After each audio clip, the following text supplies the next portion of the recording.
Another beautiful day, guys, ladies and gentlemen. Welcome back to Neuro Conversations podcast.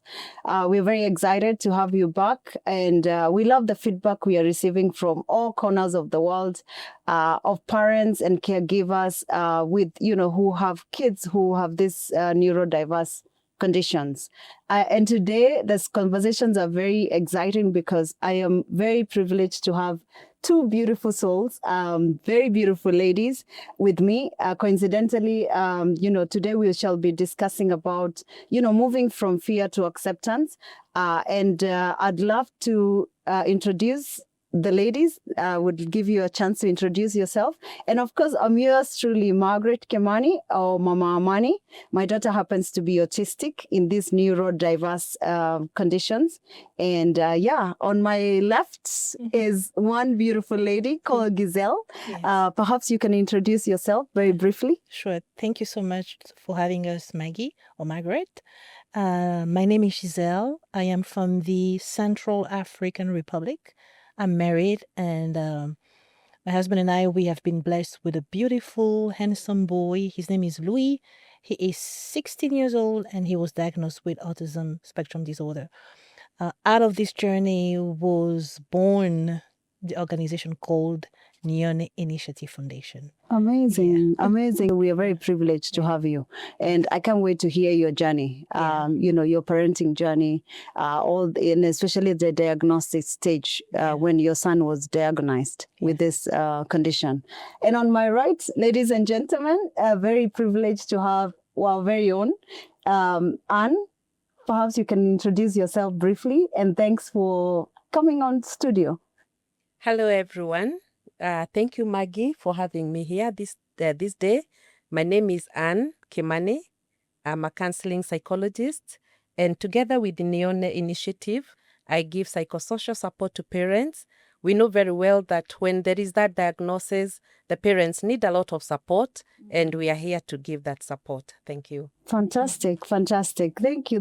I love that through you, actually, and I was very privileged to meet you first. Then here we are with Giselle, and your story is so, every time I listen to you, I remember perhaps you'll also share some of the work you're doing locally. And when I see another parent from, it's funny because here in Africa, we share the same challenges. This whole neurodiverse conversations in your own country, the same things we parents here go through. It's funny, and it's interesting to also see that we share the same struggles, we share the same challenges.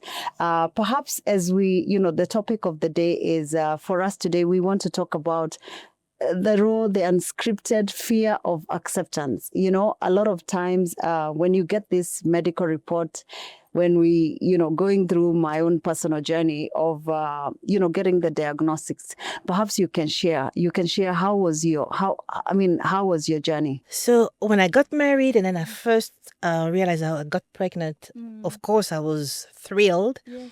And I wanted a boy, and the gynecologist has confirmed that, you will have a boy. Yes. Then the day of the delivery, I held my son in my arms, and I can tell you, he was the most handsome today. As of I speak today, he's still the most handsome boy that God has given me. So I held a boy in my arms. I have all these dreams, he's gonna be a basketballer. Yeah. Sorry. Yeah. So he's going to be a basketball player, just like my husband and I. And he's tall. And then I also sing at church. And I remember when he used to cry, his voice was so loud. And I used to tell my husband, you hear that voice? He's a worshiper. I think he's going to be a baritone. I was extremely happy, extremely grateful, and blessed to have him. And then at the age of 5 years and a half, you realize that those dreams may not happen. So he grew up, I'll say normally, hitting all his milestones. But then I remember at the age of 1.5, he would say, "Mommy, He will wave, like wave nicely. When you come in. And then all of a sudden, nothing. But I wasn't worried because one of my brother actually spoke pretty late. Okay. And when I mentioned that to the pediatrician, he said, but boys are a bit slow. They take their time. You shouldn't worry about. And then also from 2 to 3, the boy became, he was just super active, hyperactive. Wow. And sleeping was also a pattern, an issue. We could take him to bed at, let's say, 7:30 p.m., 8 p.m. Okay. He'll sleep for 2-3 hours. Then he'll stay awake, let's say, from 2 a.m. until Morning hours? no, until like 7:30 or 8 p.m. And that was also a bit of of a concern, but nothing really to worry about because in my family we all do have a lot of energy. Oh. People. So I'm like, oh, he's just like us. It just comes from us. Okay. And then so we moved to Kenya in 2014. My husband got a job opportunity here. Okay. And that's where the diagnosis or the word autism was for the first time clearly said to us. Okay. To me, I was actually alone. Okay. And I can tell you that word, it's a bit like when you watch cartoons, how when something happen or when there's a shock, you see everything in slow motion. And then I could hear the word autism. Autism. I was shocked. I was shocked. I remember falling on my knees. Yes. And I've cried and cried and cried and like, why what is it happening to my son? What is it happening to my family? And the doctor had to tell me, hey, get hold of yourself. I mean, I'm not telling you that your child is going to die, but I was very, very shocked and sad. And from there, just cut the story short, I entered a period where I would cry every single night because I was just so sad and shocked about the news. And from there, I'm like, you know what? This cannot be true. I think that's a wrong diagnosis. So I was in denial. I became into denial. And I remember whenever my husband was trying to tell me, maybe we should get help. I remember even one day he mentioned about pictogram, pictogram. I'm like, no. Hey, my child is good. He doesn't have any issue. And he was extremely passionate, especially that I remember not being of a good company at that time. And I am a believer, a strong believer. I love Jesus. My husband and I. And by his grace, I realized that the more I was in denial, the more my child or the signs of autism will get worse. So I just decided to take it back to God. I'm like, God, I don't know why you have allowed this. I don't know what to do. Help me.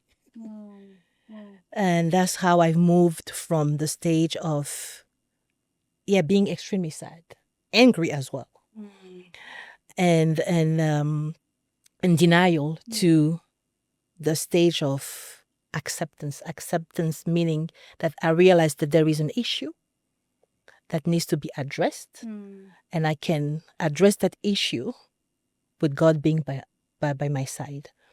And one of the things that also helped me a lot was I decided not to remain in the stage or the period where I was very sad, and decided just to watch videos, uplifting stories and videos of parents who have gone through this journey, and yet they were able to advocate, and they were able also to create organization and foundations, and that really kept me strong. And I also started to read a lot about autism and realized that it was far from what I imagined like few weeks, months, or even year ago that made me extremely sad, because I thought the reason of my sadness at that time was thinking that my son wouldn't have any future.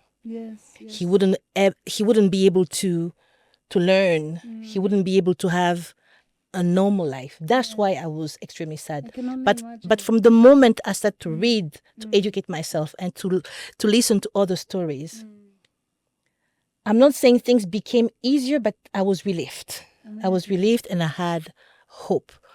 Even though I didn't know what was autism, I thought it would be something so dramatic and so bad, and that my son's life will have no meaning. That his life will just be a life of someone who will not be able to do anything, someone who will not speak, someone just with the severe, with the disability, a useless person. And again, I will talk about God a lot because he's really my foundation. I remember there's a day Louis got me extremely exhausted on all levels, emotionally, spiritually, and physically, because he was hyperactive. And when I left him, then when I laid him to bed, when he finally fell asleep, I looked at him and I'm like, oh man, this boy is so handsome. And I started to kiss him. I've seen his And photos, very handsome boy. yeah. And I started to kiss him, and I felt so much love. I mean, extremely. I felt extremely in love with him. Don't get me wrong, I've always loved him from day one. But that particular night, I felt so much love for him that it's like my heart was going to explode. And I remember telling God, how is it possible to love someone like that? Thank you so much for giving me this son. And God spoke to me. He said, but why have you been so sad? Oh, look at that. I love him more than you do. And that has been my total redemption? It was your turning moment. A healing. And out of that moment, I said, okay, God, now what do you want me to do? And that's how Nyone started to be. That's how Nyone was born. Because I realized that a lot of people do not know what autism is.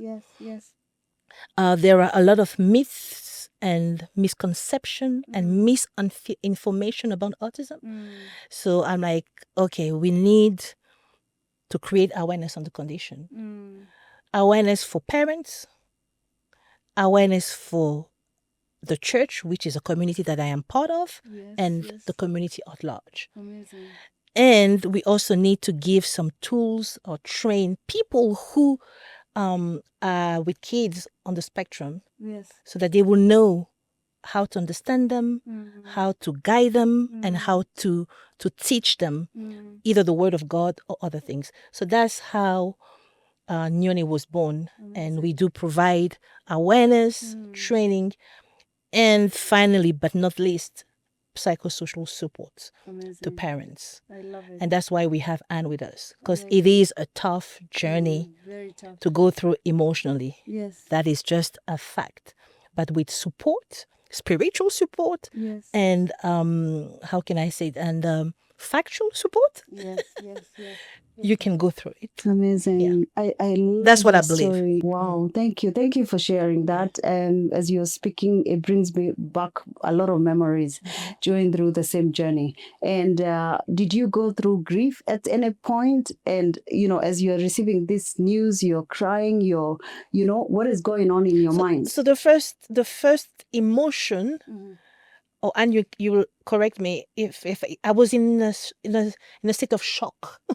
Yes. I was shocked. Yes.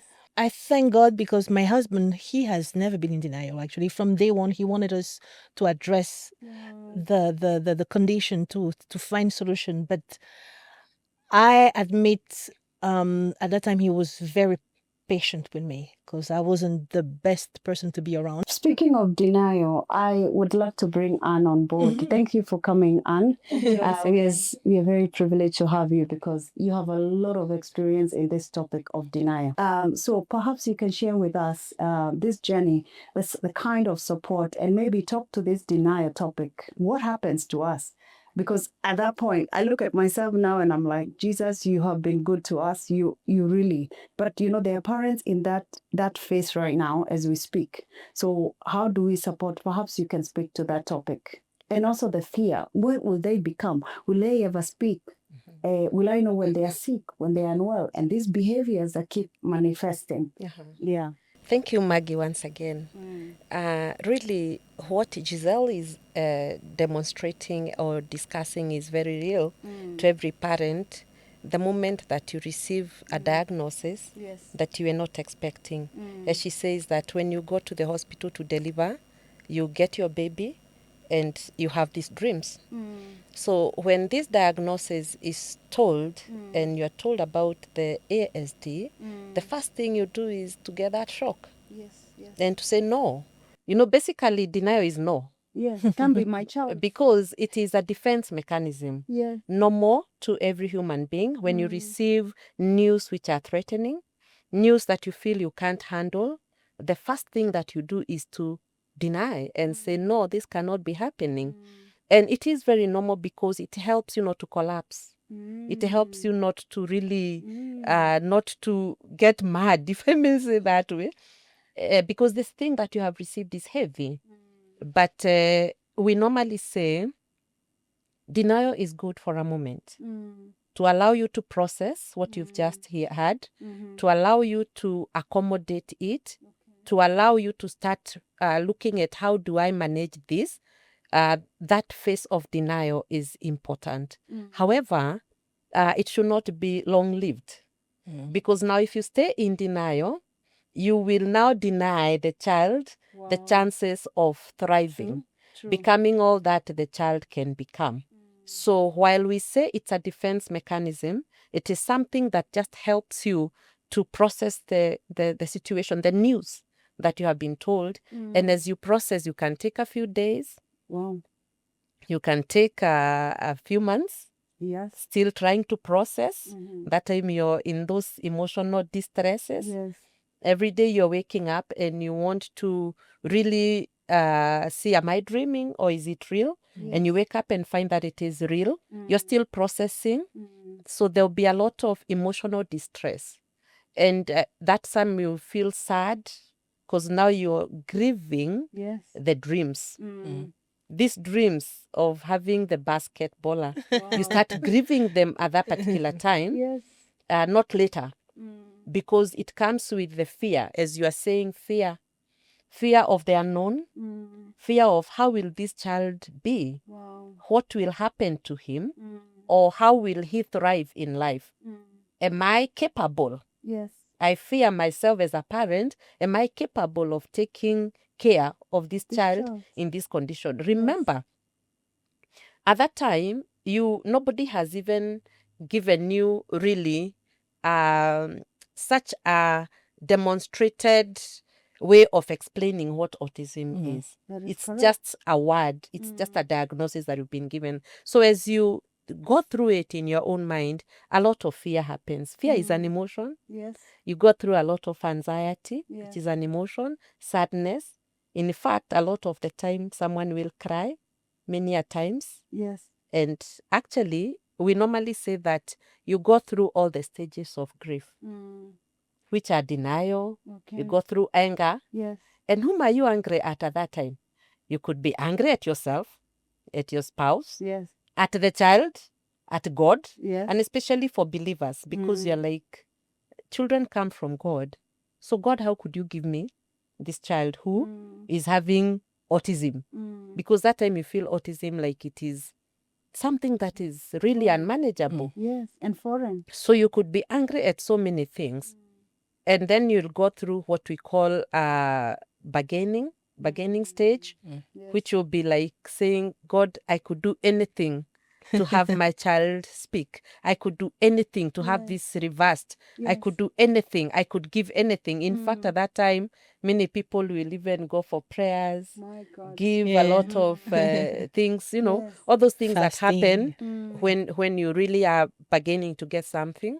So you go through bargaining, and after bargaining and you see it's not happening, you'll actually sometimes go through depression. Yes. It may not be the clinical depression, but there will be that sadness of trying to fight through this new diagnosis before we get to acceptance. So those are probably the basic 5 stages. Okay. And the first one that comes is denial. Wow. So as you move through to get to acceptance, Yes. it depends on how long it's going to take. It doesn't have a variation of time. Yes. You could move from 0 to 1 year still in that episode. Yes. It could be very short-lived also, but we advocate that you process and just accept, so that you can be able to start looking for interventions that can be helpful to the child. Fantastic, fantastic. Very helpful, Anne. And thank you for breaking down for us, because it is a reality. It happens a lot.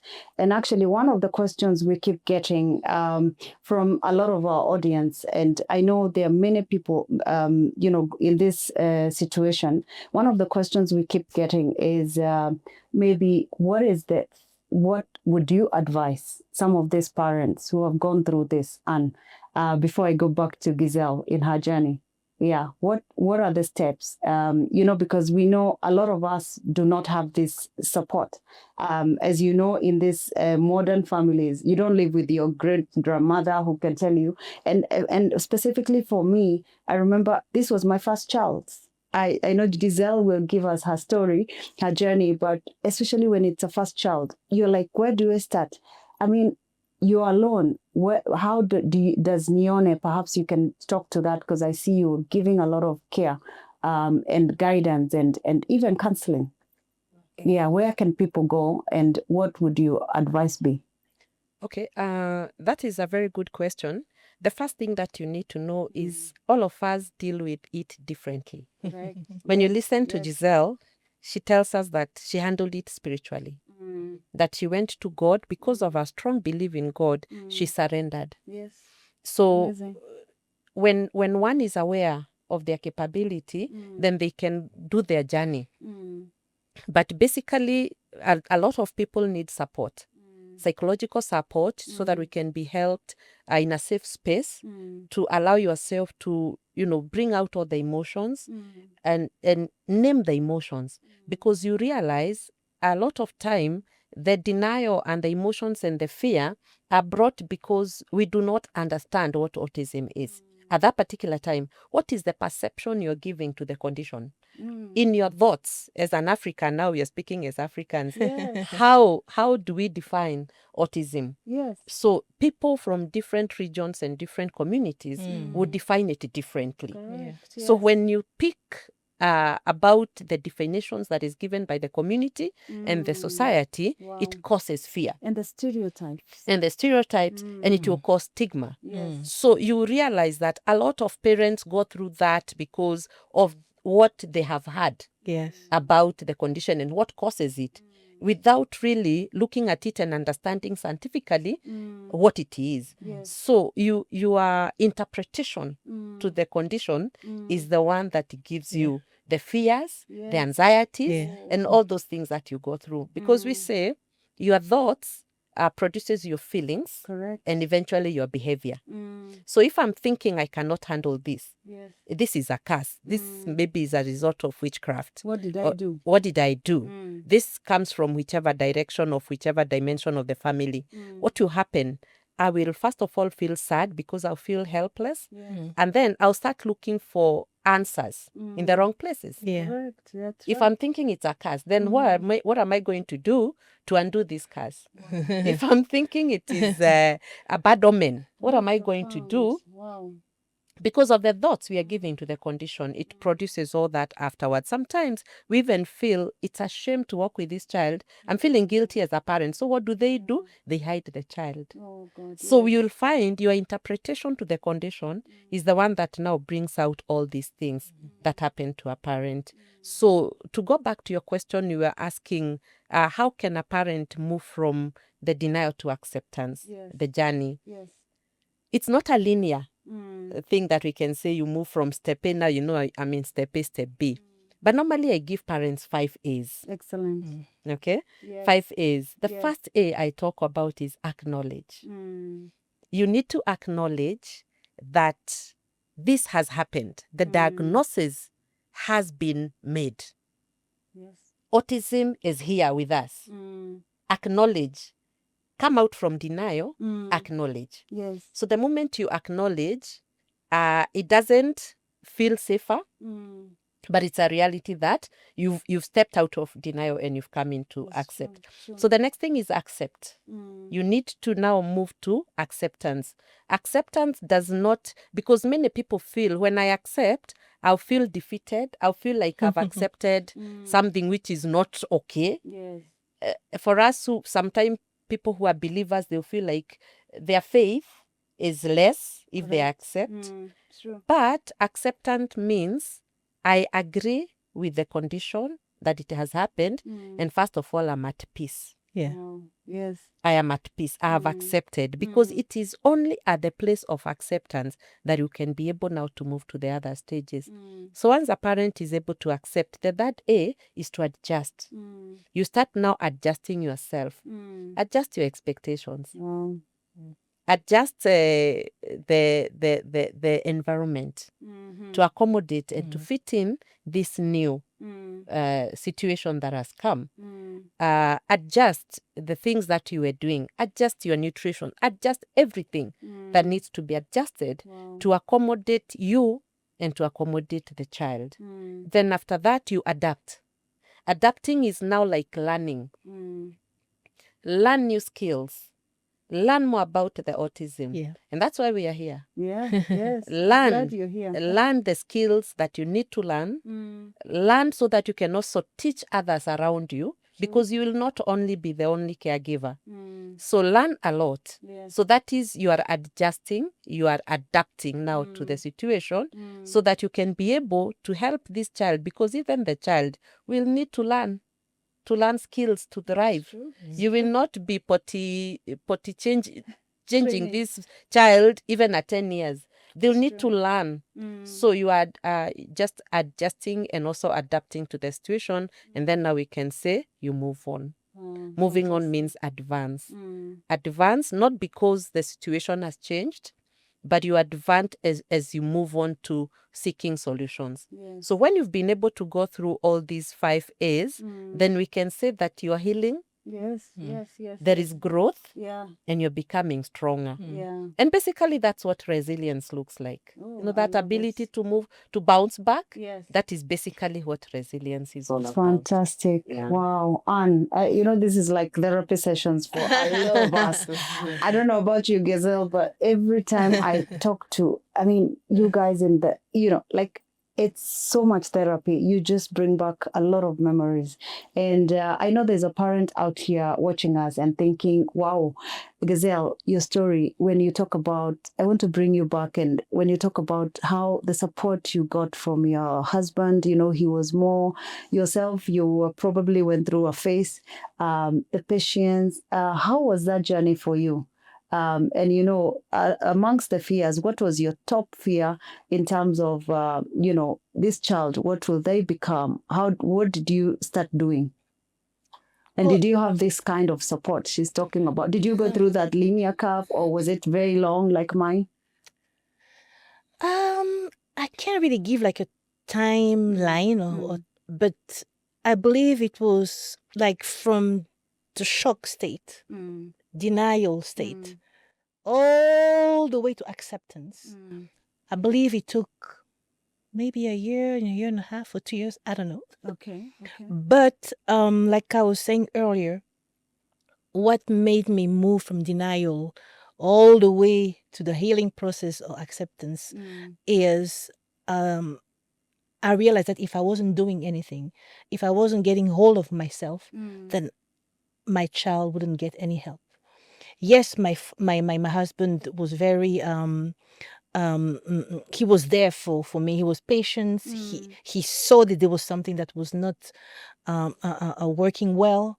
He saw that I was in denial, but he was also busy at work. So I also needed to be that support system. The two of us are a team, so I needed also to get hold of myself in order to help my child.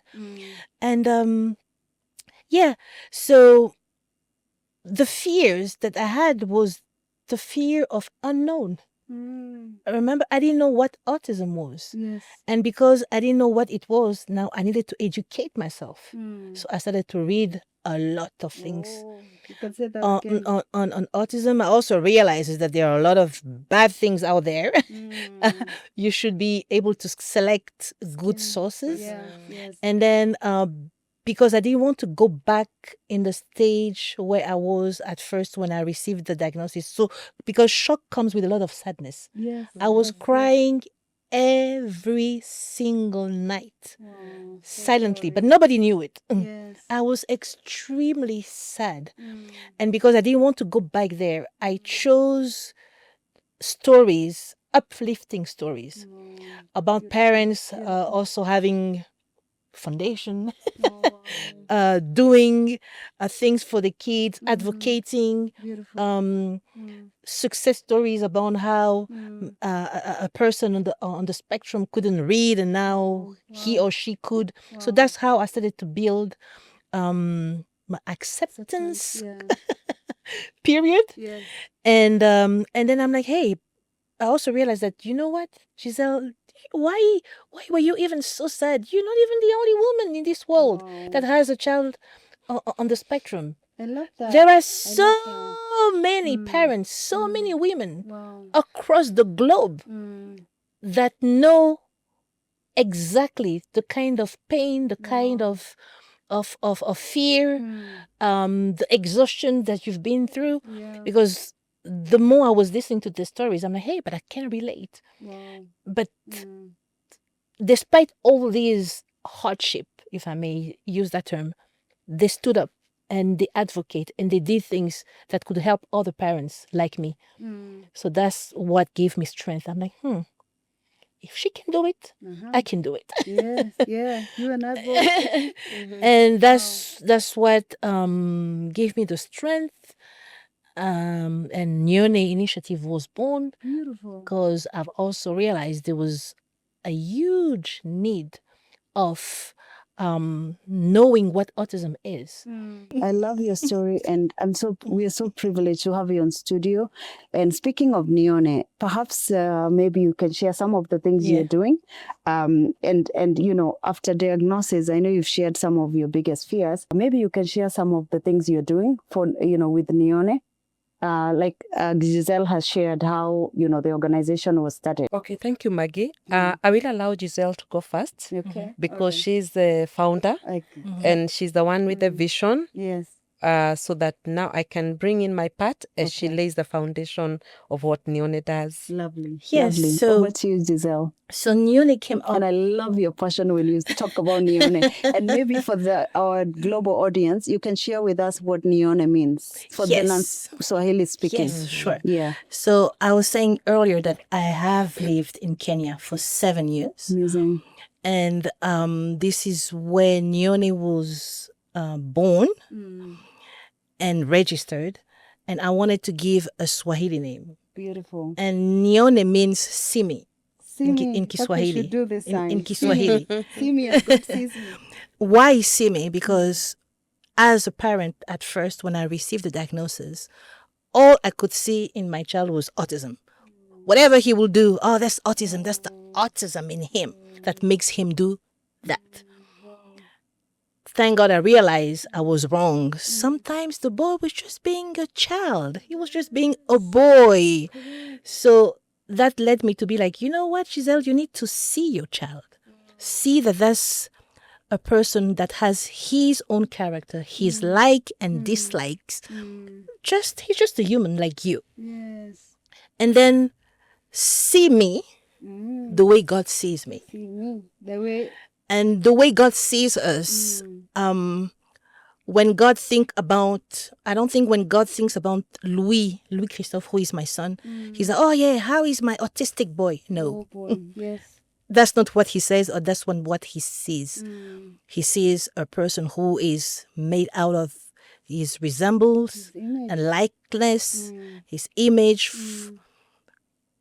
a person for which he has a good plan. I love it. So, and that's how he sees all of us as well. Okay. He doesn't, when he looks at Anne, he's like, oh yeah, where is my psychologist? Yes, you do. You are a psychologist, a counselor psychologist, but he sees beyond that. So that's how the name Nyone was born. It's an invitation to the community to see people on the spectrum, people that we consider different, or people with special needs, just like any one of us. Beautiful. Or to put God's lenses. That's how we came up with the name Nyone. Now, what do we do? What are we doing? Yes. Nyone advocates for the inclusion of people, especially children on the autism spectrum. Yes. We advocate for the inclusion in the church and in the community at large. Yes. And we do that through awareness sessions. Love it. And training. Amazing. Yeah, so we train in the church setup, we train the Sunday school teachers so that these kids can be included but also be ministered to. And finally, but not least, we also give psychosocial support to parents, because having a child on the spectrum is challenging emotionally, and we need help. Amazing. By specialists to help us navigate through the different emotions that we go through once you receive the diagnosis and while you are walking through the journey. So that's something we also do at Nyone. Very selfless. You're doing a lot of amazing things, and I'm glad that through your journey, you've not just kept all these good things that you've learned, lived experiences by to yourself. You've been able to go and lift other parents, with kids on the spectrum. So coming to you, Anne, like you shared with Nyone, you've been able to do a lot of counseling to parents. Maybe bringing them, remember today we are discussing moving from fear to acceptance, which is not a straight line, Perhaps you can share some of the things you're doing locally. Many, there might be a lot of our viewers who don't know about this Nyone initiative. Where can they reach you? What are some of the things you're doing? And maybe just, what are the things that probably you're doing? And we can take it from there. Okay, thank you, Maggie. Yes, we have worked with parents as we work with Nyone. And the aim of the psychosocial support is to bring acceptance. Because you'll meet parents at different stages. There is that parent who has just received the diagnosis. You will pick them from there. There is that one who is still in denial even after 10 years. Whatever stage that the parent is, we allow them to come to a safe space. Safe space means the parent can be able to share their experiences. One, we love group work. Yes. Because when you speak in a group, every parent is able to hear, I'm not alone. There is universality, as Giselle was saying, that she read and learned and listened to others who have children on the spectrum. So when we come in as a group, we are able to know that we are not alone. And then we now help the parents to build that resilience. Beautiful. Because there is that bouncing back in order to be able to help the child bring out all the potential that is within them. We also help the parents to creating awareness in themselves. Who am I as a parent? Because we are all different. The way that I will receive a diagnosis and the way I will, react to it is different from you or Giselle or someone else, given our personalities. So we create awareness of our personalities, because you'll also find in the house, there are two partners, the father and the mother. Yes. They're also different. And that is why you'll find one has accepted, the other one is still in denial, because their way of receiving the news and accepting and reacting is different. So we create that awareness to parents. We also allow the parents to have hope.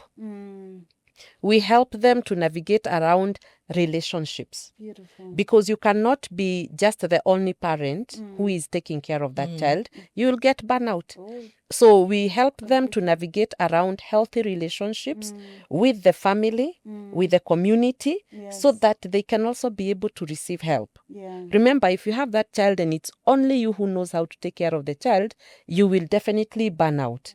But if you have the members of your family, the friends, the community, knowing how to take care of the child, then you can be able to delegate and be at peace. Yes. That I've gone out for 3 nights and I know my son, my daughter is going to be okay because everybody taking care is aware. So we come in to allow the parent deal with their mental health issues because, as you know, anytime we go through emotional distress, there is a possibility of triggering To the mental child. Yes. mental issues, mental illness. A person may be going very well in life, but out of a stressful situation, it can trigger something that is not that has not been there. So we allow the parents to go through mental wellness. We help them understand what mental well-being is so that they can be able to balance. Remember, you cannot be able to take care of this child when you yourself are not okay. Completely. So we also help now the parent to do self-care. Amazing. So all those things, we come in psychosocial to be able to help the parent to become the best that they can be in order to make the child become the best that they could be. And when we do all that, we have the quality of life for the child and for the parents and guardians and the caregivers and the family at large. Oh, fantastic. I love how you've summarized because 1 out of 25 children in Kenya, according to the Autism Society of Kenya, the statistics they have is 1 out of 25. And when I look at our population here, just even locally, Kenyan first, you can imagine how many diagnoses every single day are happening that we might not know. So this care is so important. I cannot overemphasize. And coming back to Giselle, your education journey, now you've accepted, we're in a very good place. Now you've been Googling, you've been researching, your husband has been very patient. Now you've come to the acceptance, at least your fear is, I won't say completely gone, but at least you're in a good place. What are the steps now, you took?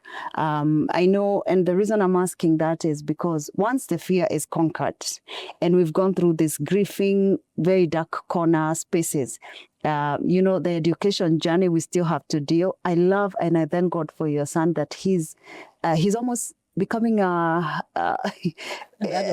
adult, So maybe you can share to encourage some of the parents who are in that phase, maybe also sharing your journey, this education. Louis has to go to school.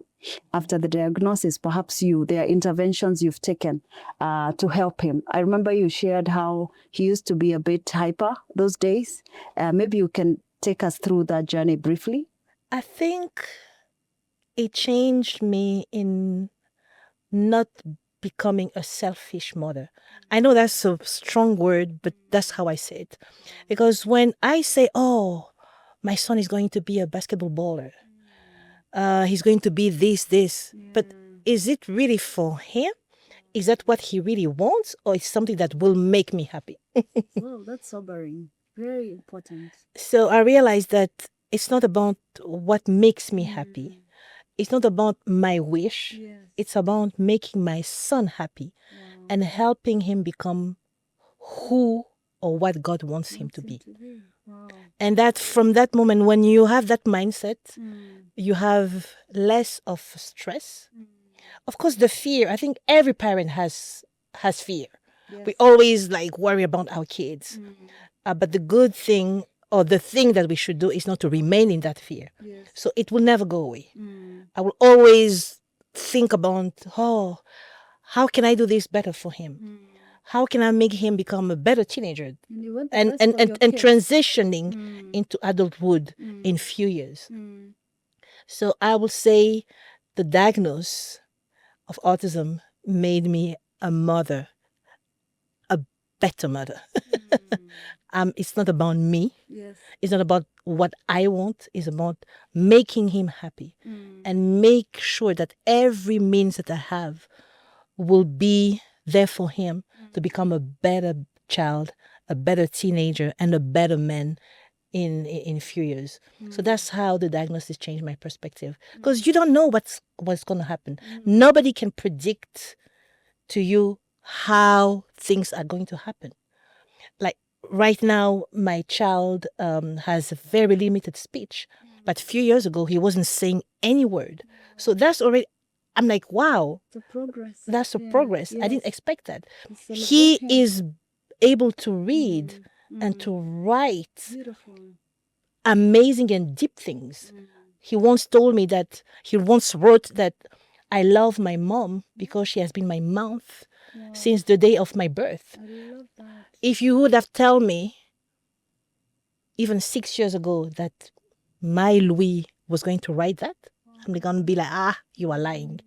So it has a lot of unexpected good surprises, but also some which are not very very pleasant because of the nature of the spectrum, which is for example, not seeing things the way we see, not reacting or acting the way the society in general is acting. So it brings a lot of frustration on his behalf and on my behalf, having to constantly explaining things, having people looking at him in a certain way.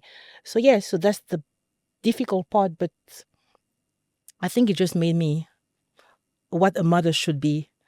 Someone who is not selfish, who is not caring about what she wants, on what are her needs, but a mother who is focusing on her child's need. Amazing. Amazing. You know, in Africa, we say it takes a whole community. Is it a whole village? A whole community to bring up a child.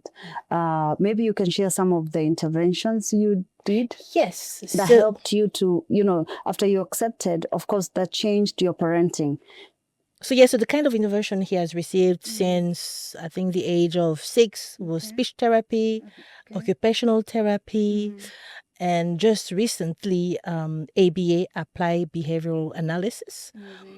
But most importantly, I think some of the things that really made my son thrive, it's sports. Oh, beautiful. He swims. Whoa. He does athletics. Beautiful. Fitness. Gifted. And remember, I was telling you about me dreaming of him being a basketballer. Yes. He does play basketball. And I did not force him. His age. Amazing. It is in his genes, I guess. Yes, probably. He got it from the father and myself. He does play basketball. He is passionate about it. So I'm like, oh, you see, God, I think it was a way of God of telling me, you see, you finally even got what you wanted.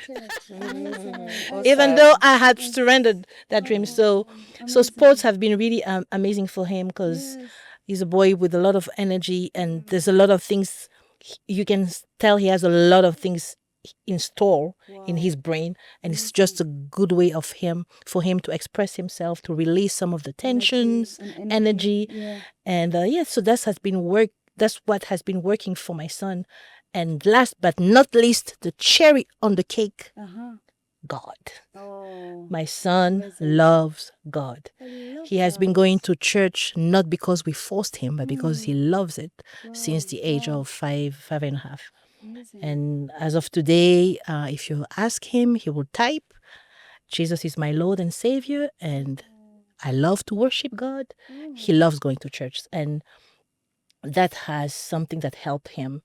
If you ask him what is his favorite scripture, he will tell you Psalm 139. You tell him, why do you like this scripture? It means God loves me. That's all I need to know. He got it. That's it. I love that. My God, you guys have done a lot of work. We celebrate parents like you who have accepted your child. Now, Anne, perhaps you can talk to the parenting journey from your point of view as a, counselor, a counseling psychologist. What would you probably share and advise caregivers and parents with kids with this condition? Okay, when we talk of acceptance, I can hear Giselle's story of after acceptance.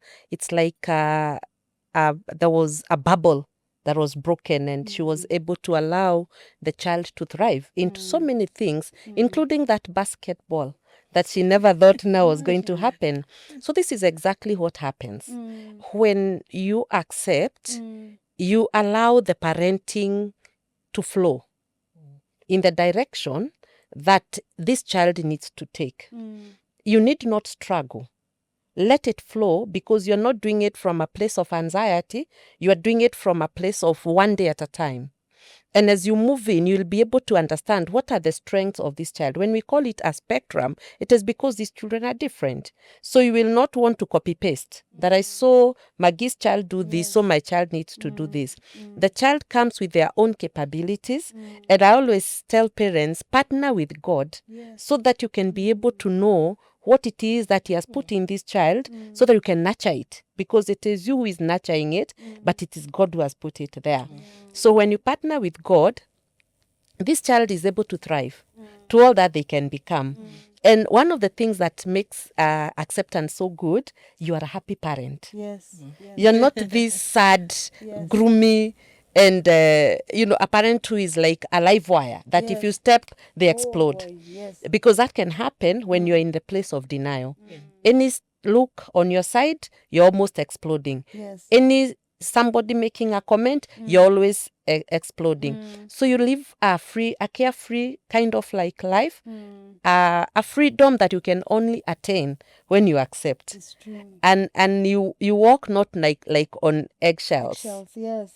You walk in freedom And peace. and you are parenting your child at peace. You're bringing out everything that the child needs to be. Don't look at the timing.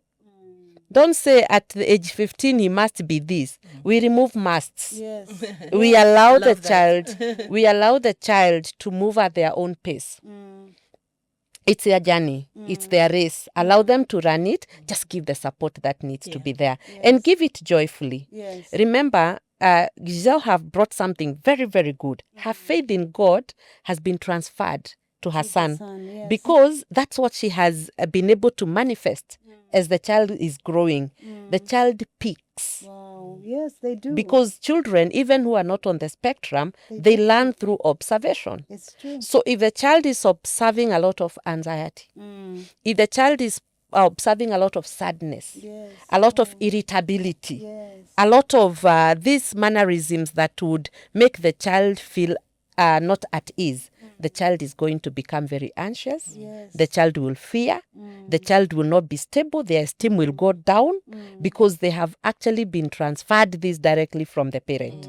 So when the parent is together, it helps the child to be together. Fantastic. Thank you. Thank you for those insights, Anne. Perhaps you can speak to there's a lot of stigma out here and in the community, which, once now you've accepted your kid, you've changed your parenting, what was there, the sadness. Perhaps you can speak to it and even to encourage, the community, because we are talking about inclusion. Neuro conversations have come with a lot of stigma. Perhaps a word of encouragement, because a lot of times, even the fear sometimes can come like, oh, my kid is 5. They have not spoken. My kid, community also tell you by this time, the kid should be doing this. There's a lot of expectations out here. Maybe you can speak to that. When you are parenting a child on ASD, we have said that do not raise your expectations so high. Let the child surprise you, but do your thing. Do your parenting. And allow God to come in and help this child to become all that they need to do. Do not inhibit them from exploring. Give them the best support that you can be able to give them and let them thrive. But do not put what we call like it is at this time they must be doing this. And if they are not doing this, then I feel like I'm not doing the right parenting. Let them thrive on their own journey, but make sure you are doing the right things.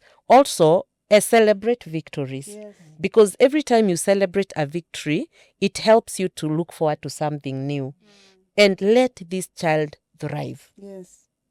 About the community, it's unfortunate that sometimes we do not know how to, we are not educated on dealing with the children on the autism. Exactly. So when this child goes to school, maybe it's a school where it's a mixed school of both children on autism and not, then you find that the children will stare, the children will label, the children will discriminate, then we need to go back and teach the community that they can be able to teach their children. Remember, this child is not living with the parents only. When they go to school, they are mixing with other children.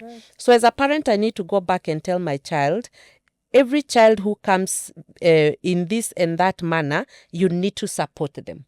When children know they need to give each other support, they are the best support giver. They are perfect in giving support. So let us train our children so that they are not intimidating.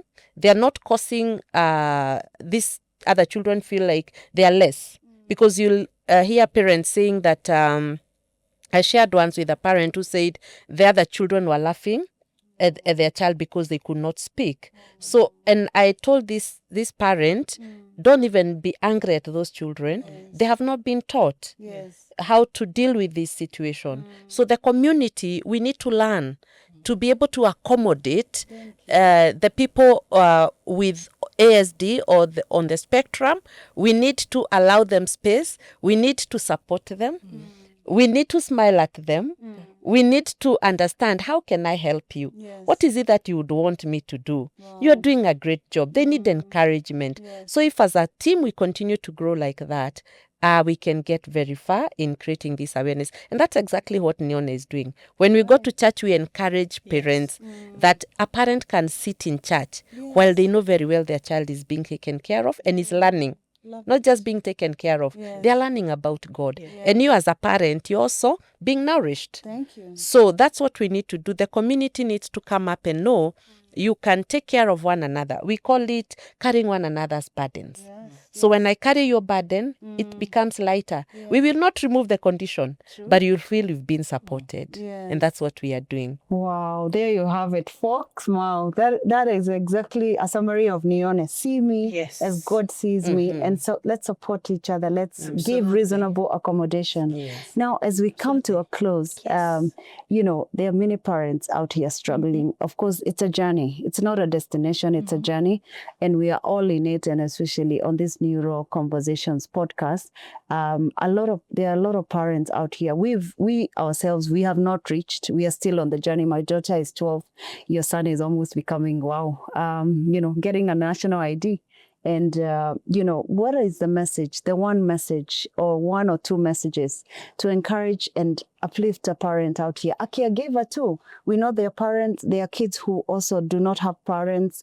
There are even orphans with this condition. So what is the message that you would love to share with these parents? A parent like you or like me should know that it is a blessing to be a parent. It's beautiful, but it's also difficult. It comes actually with a lot of worries, fears, and heartache. Whether your child is on the autism spectrum or not, that's just what parenting is. So don't feel like you are a parent who is so much in pain and, oh, my word is so difficult. Trust me, another parent who may not have a child on the spectrum is also struggling. Maybe his or her child is a drug addict. Can you believe the heartache of a parent? So we all have our share of challenges. This is one. So that should already make you feel that you belong to the parenting club. Now, for those who are struggling with accepting the condition or the diagnosis, look, is life always easy? No. If you're a believer, did God say that everything will be pretty and nice and you will never cry, nobody will ever hurt you, and life will not have any hardship? Did God say that? No. So what is the problem? Autism is just part of what life is, what life should be. So yes, it's hard. It can even be very difficult to swallow the diagnosis, but you need to swallow it so that you will help your child. Autism is just part of our lives. Yes, it's not easy. We will never say it is easy, but it's so much manageable. It is possible to manage it. It is possible to go through it. And trust me, once you do it, God will strengthen your muscles and you'll just realize that you wouldn't trade your child for anyone. I mean, I know it's hard to say it, but if I had to redo my life, I'll tell God, you know what? Yeah, put autism. It has definitely made me a way better Christian, a way better mother, a way better human being. And I've met so many amazing parents like you guys. And it brought out the humanity in me. So it's not the end of the world. Accept your child's condition, accept the journey. And who knows, maybe there will be so many Nyone Initiative Foundation. We need more of you joining the club. Yeah, so be strong. You'll be fine. God got you. God got you. I love that. I love that. And you know, the good Bible says you are fearfully and wonderfully made. So maybe coming to you, Anne, what are the, you know, there are many parents struggling. You've met many of us. We are still on a journey. What is the word of encouragement? And perhaps also, I always tell parents, help is out here. There's help out here. A lot of times, many of us didn't even know Nione. There's help out here. Perhaps you can share. What does that help look like out here? Yeah. Okay, thank you so much. Now, for you as a parent, come out of denial. If I'm talking to a mother and a father, don't let one parent parent that child. Get in and do parenting, both of you. That child needs both a father and a mother, because there is a role that you need to play for that child to become all that they need to become in life. I know there are siblings of a child on the spectrum. Train these siblings how that the brother or the sister is different, and how they can be able to embrace their sibling to grow and to also love life. Don't let there be seclusion. Now, I want to talk to a parent. Sometimes when you have several children, you may gear all your energy and parenting towards that child who is on the spectrum. And you are neglecting the other children who still need your care. So you need to do what we call balancing. Do parental balancing. So you are balancing the child who is on the spectrum, giving them the care that they need, and also the children who are not on the spectrum, you're also giving them your emotional attention because they equally need it. So, and then last and not least, have self-care program. Do not forget yourself. You can never give or pour from an empty cup. Take care of yourself physically, take care of yourself emotionally, take care of yourself psychologically and spiritually. Know where your resource is so that you are always energized, recharged to be able to continue taking care. Never feel guilty when you're giving yourself self-care. That makes you become mentally better and more strong to be able to carry on with parenting. Yeah, thank you. Amazing. There you have it, folks. So nice to have you, Giselle. Thank you Thanks so for much coming for on having us. studio. And Anne, thank you. We could not have said it better than you did. And I thank God for people like you, resources like such as yourself that are willing to share to make another parent's, another caregiver's journey lighter.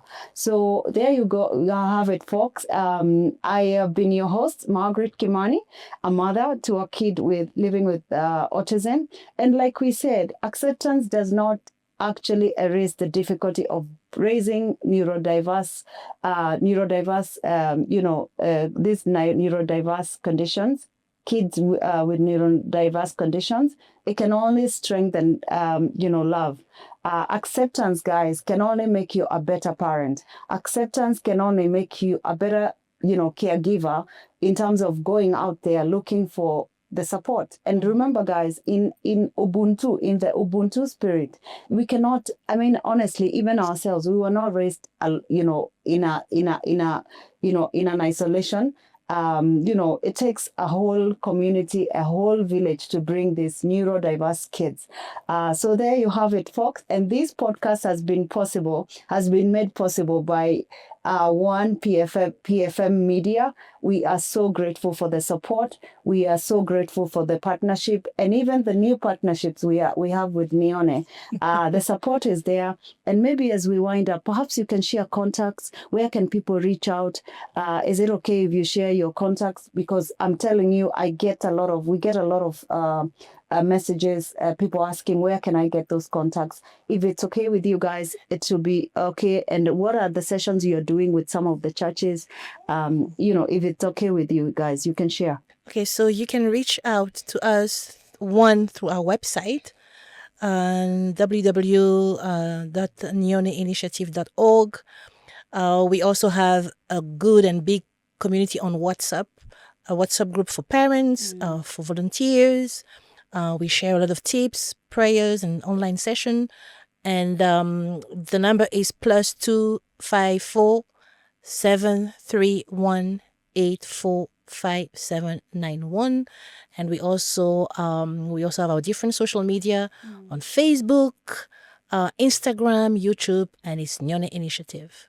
So God bless you guys, and thanks for tuning in. We look forward to many more, and feel free to give us feedback. Feel free to reach out. There's support out here, guys. We can't afford to give up. Our kids, they are innocent men, and we need to walk the journey with them because God made them in his image at the very bare minimum. Yeah, and God bless and take care.